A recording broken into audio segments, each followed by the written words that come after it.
Hey everyone, we're going to be talking about lessons that can be learned from the Great Depression and other hard times of how people can handle holidays without breaking the budget. Now, a lot of you are on tight budgets, and if you're not on tight budget, that's because you're not spending enough on your preps. Once you start sinking your money into your preps, buying up a lot more food, buying up a lot more resources like brass and lead and such, you're going to find your money is disappearing really fast. And during Christmas time, during holidays times, a lot of you are going to find yourself having to make some tough choices. And whether you have your spouse fully on board with you or not is going to change some things. But let me give you some ideas, some perspective on how to really tighten things up this holiday season without necessarily taking the fun out of it.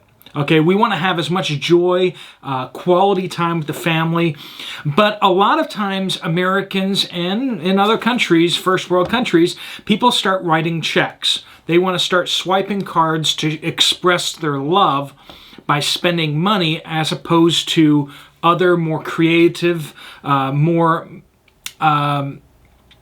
time-consuming methods of expressing their love. And so we're going to dive right into that. First thing is less travel. This can just absolutely blow your budget apart. If you have family members across the country,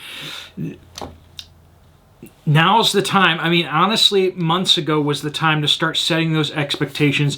We may not be able to come out to you. If you have a couple of little ones and you're talking about buying 2 adult seats on the plane and then 1 or 2 or 3 seats on the plane for kids, once they stop being able to sit on somebody's lap, the price goes up exponentially, doesn't it? It's just really, really hard to pack everyone. I mean, even if the price wasn't the issue, packing kids up on a plane and flying them halfway around the world is quite an ordeal, isn't it? Or packing them into a car. But definitely with flying, that's where we really see the big bucks just start coming off. But if you're even talking about taking a long road trip where you need to maybe stop over for a night, motel, hotel, plus all the gas, plus, will your car even make it? If you have to upgrade your car in order to take that road trip, that's kind of expensive. So less travel doesn't have to be a bummer. Honestly, it's a lot less stressful to have holidays with over a Zoom call. It was 2 years ago, I think it was, where we did Christmas over Zoom.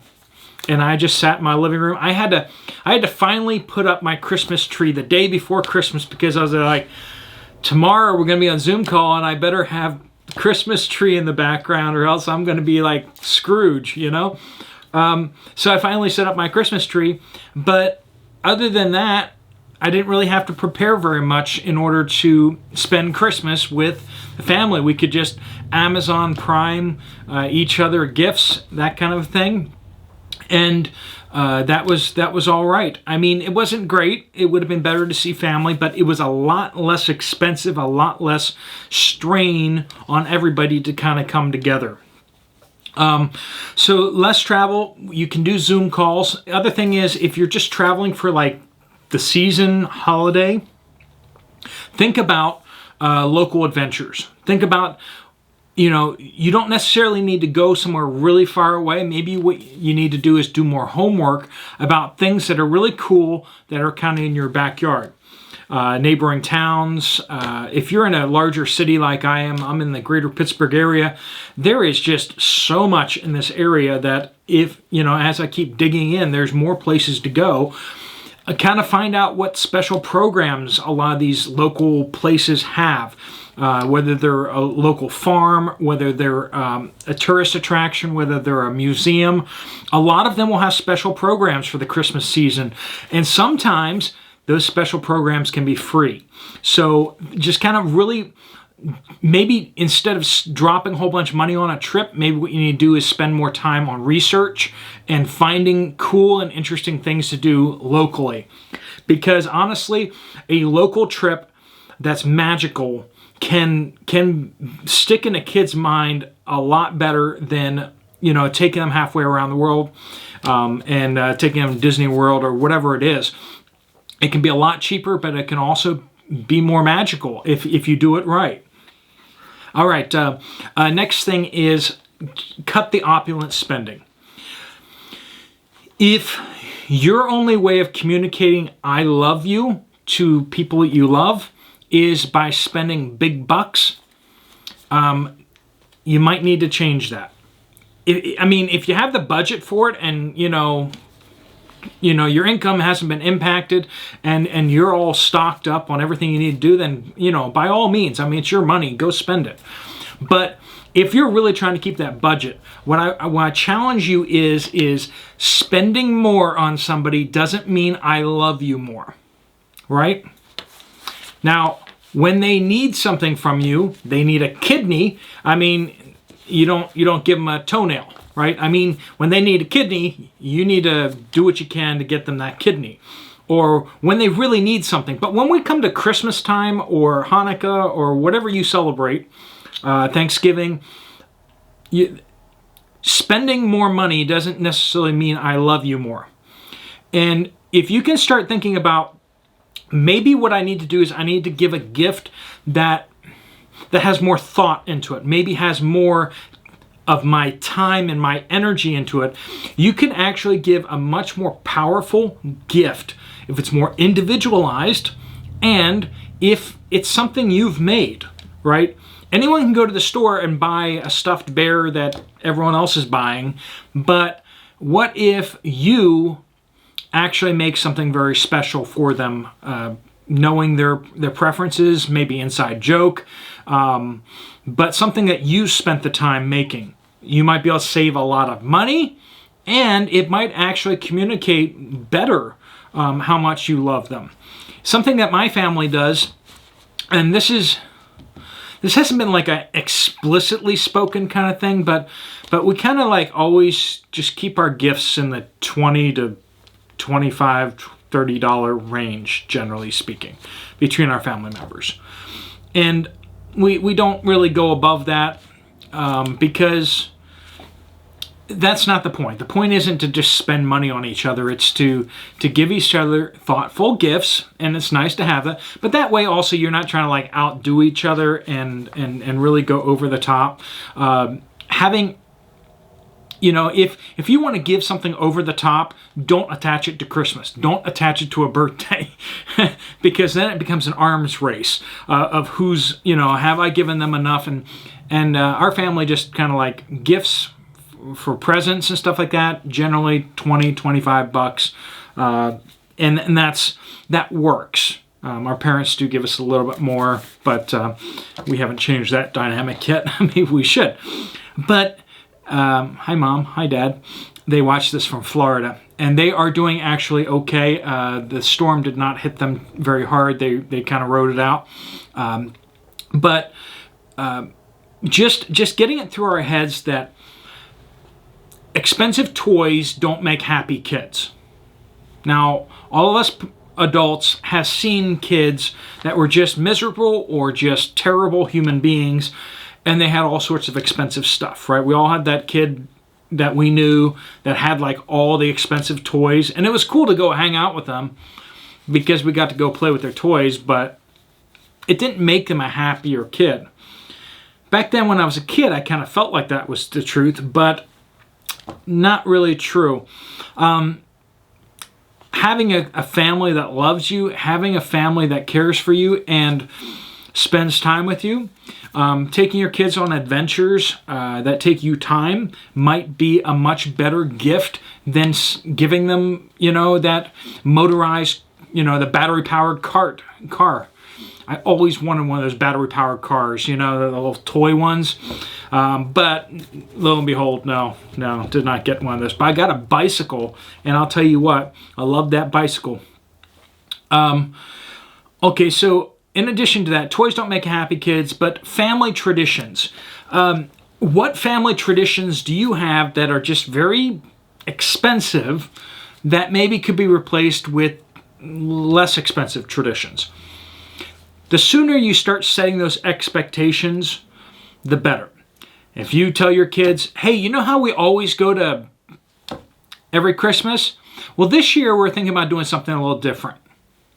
And then you just, I mean, you've already laid the groundwork that there could be change in the air for this tradition or whatever. And, you know, start laying those things early. Start laying expectations for gifts. You know, refocus emphasis on the meaning of Christmas if you're a religious family, you know, or if you're not a religious family, then just focus more on family or whatever instead of toys and gifts. Or maybe you can go in and you can stop the arms race by setting some dollar limits for gifting. And use that as an opportunity to be more creative with your gifting as opposed to just spending more. This Christmas, this holiday season, you may need to cut off some freewheeling friends. You know, you have some friends that just like throwing money out, you know, throwing the $100 bills out the window. And then when you hang out with them, you kind of feel pressured to really kind of do the same, you know, whether it's buying big expensive bottles of wine or whether it's just when you go over their place, you feel like you really need to bring something really expensive and for food because they're spending a whole bunch of money, and just you might want to start weaseling your way out of some of those situations, parties, invitations. If you really need to tighten up your budget some, you might be best just getting out of those situations entirely. You could try to go into situations and not spending as much money. One of the ways you can do that is you can start making your own gifts. So this doesn't work so much for family members as well, but it can kind of work that way. If you get into candle making, I got into candle making a little bit, and you know, wow, every time I had like a business gift and stuff like that, homemade candles, you know? If you make some kind of baked goods, that is a way that you can save money and kind of practice your cooking at the same time. Make sure it tastes good though. Like, don't give out baked goods that don't taste good, okay? But if you want to work a recipe and it's going to be able to save you money on gifts, that might be something that can, you know, help your budget out some. Focus in on values and meaning, not money. Just overarching your family, just really driving into their hearts and their heads as best you can, that the meaning for holiday seasons, whether it's Thanksgiving, Christmas, New Year's, should be more about the values that you're communicating. That's what holidays traditionally have been, is we have this holiday so we can indoctrinate our kids with our values. I mean, we don't say it like that, but that's basically what they are, right?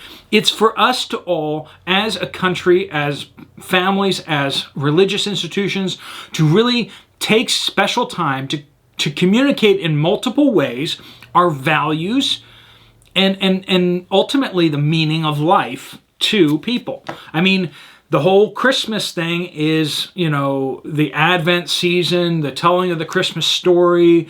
All of that is designed to communicate through symbols and everything like that. Jesus is the greatest gift of all. And that's why we give gifts to each other. God gave us a gift. We give each other gifts. And this is how we remember. And then you get into all the symbolism of the Christmas tree. I know some people are like, well, the pagan stuff. Yeah, well, the Christians kind of took the pagan stuff and said, well, we're going to change the symbolism here. We're going to change the symbolism. Look up the candy canes, right? Look up the candy canes. There's a candy cane thing that talks about how the candy cane symbolizes Jesus and his sacrifice on the cross.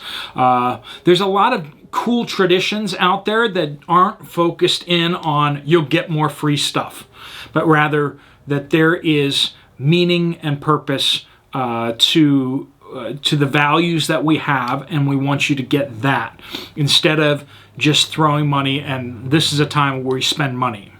Because that's materialist talking right there. That's what Amazon and Walmart want you to be talking about.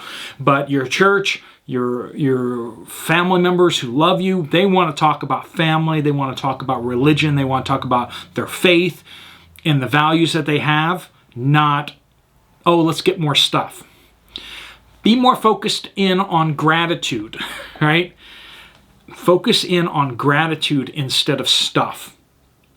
And for kids, you know, get them to really walk through the discipline of listing what they're thankful for. Especially at Thanksgiving time, finding what they're really thankful for. And at Christmas time, same thing. Get them focused on what they're thankful for, not what do you want for Christmas. Because I promise you, that will save you a lot of money. They'll be happier, more healthy individuals, and they won't be demanding really expensive stuff as much, right? I know you want to give your kids something that's going to make their face light up and just be so excited. But them being thankful and grateful for what they have and for their family, that's something that will keep glowing all year long, as opposed to that toy that they're going to forget within a week or two. And finally, just using creativity instead of just throwing money at things, right? How can you create something meaningful, whether it's traditions, whether it's gifts? What can you do with a shorter budget? Put that budget down. This is what the budget is. And then force yourself to operate within that budget, and you will find that you can get awfully creative, because you want to make some really nice stuff. You want to give some really nice stuff. You want to have really nice experiences as a family. Well, you're going to be forced to kind of just look at things that are going to maybe take a little more work, that are less just throw money at stuff. And as Americans, as Westerners in first world countries, we need to relearn how family time can be that doesn't need to be money, right? Get those family games out, right? Kids don't need video games. Kids need parents that love them and spend time with them, right? Now, I know parents also need time where the kids aren't bothering them, so hence video games. And so, I mean, sometimes the video games are more for the parents' sanity than it is for the kids. I understand that. But, you know, buying some really good board games that everybody loves. There's like a train game that everybody seems to love. Catan, Settlers of Catan. Dominion is a great card game. There's a bunch of like really staple games out there. If you talk to some gamer folks that older, you know, kids and such like that really like, and families can kind of play together a lot, that take the place of going out somewhere to go spend money. You can just stay in, make some popcorn, and play a board game, and that's a great get-together kind of thing. I know a lot of you already do that kind of stuff, but just kind of putting it out there. What do you guys have for ways to save money in the holidays? Put those down in the comments down below. Let us know how you guys save money and how you guys really avoid spending extra money. Or you can even pop down some horror stories of people that you've seen just spending ridiculous amounts of money on a holiday, and you just thought they were just being the goofiest people ever. All right, folks, thanks so much for watching. If you like this video, you might want to check out this other video from me right here. Otherwise, I will see you later. Steve Poplar out.